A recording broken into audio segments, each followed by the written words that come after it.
Homer Sison mga bro, may banat na naman kay Coach Timcon at Justin Baltasar walang paki sa Gilas Pilipinas.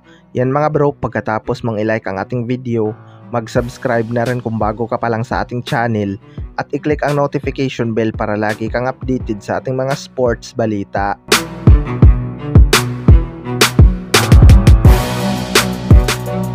So dahil nga sa bigla ang pag-alis ni Coach Chot Reyes sa Gilas Pilipinas mga bro, naging alarming nga ito sa SBP dahil nalalapit na nga itong Asian Games kung saan malaki nga ang chance nating magkampiyon sa tournament na ito.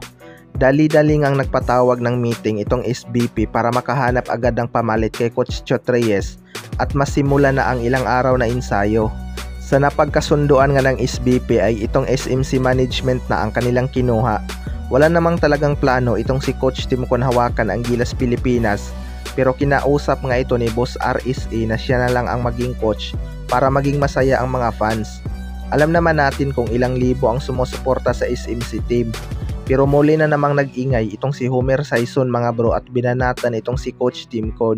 Kayo na lang ang magbasa dahil napakahaba nga ng sinabi nito.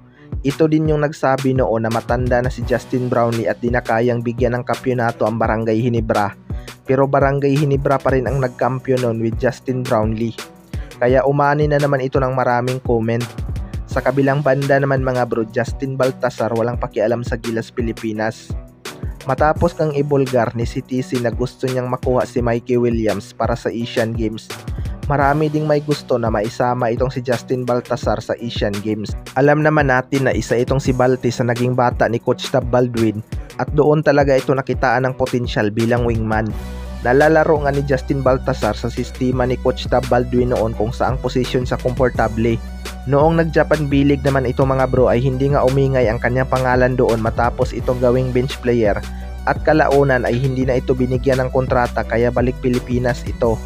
Pangalawang beses na nga nitong si Justin Baltasar nag-skip sa PBA Rookie Draft kaya may mga iilan na din itong basher at sinasabing masyadong paimportante na parang superstar.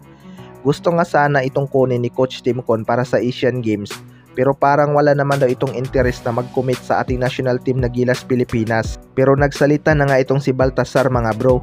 Gustong gusto niya naman daw talaga maglaro pero hindi naman daw siya iniimbitahan ng Gilas Pilipinas. Isa din sa mga posibleng hindi na makapaglaro ngayong Asian Games mga bro ay itong si Jimmy Malonzo. Mayroon nga daw itong injury matapos itong bumagsak kontra South Sudan kaya hindi na rin ito nakapaglaro kontra China. Malaking bagay sana sa Gilas Pilipinas itong si Jimmy Malonzo kaya sayang talaga. Kayo mga bro, ano masasabi nyo tungkol dito?